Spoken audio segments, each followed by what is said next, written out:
Yan. Morning mga tamsak. Ngayong araw nandito tayo sa dagat at saka narinisid kami ng kapishil. At saka nakauwi na kami at saka ito na yung huli namin na yun. Yan mga tamsak. Ito na yung nakuha namin mga kapishil. Oh. Yan. Yan. Ayun oh, nililinis pa nila. Yan.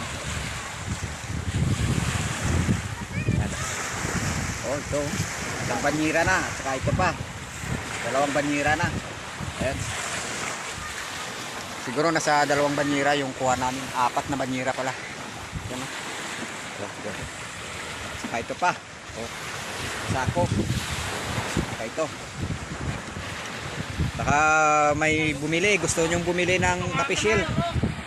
50 lang 1 kilo. O yun o.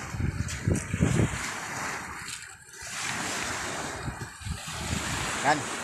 Ito yung huli namin. Ito yung nakuha namin sa ilalim ng dagat. Kaninisid.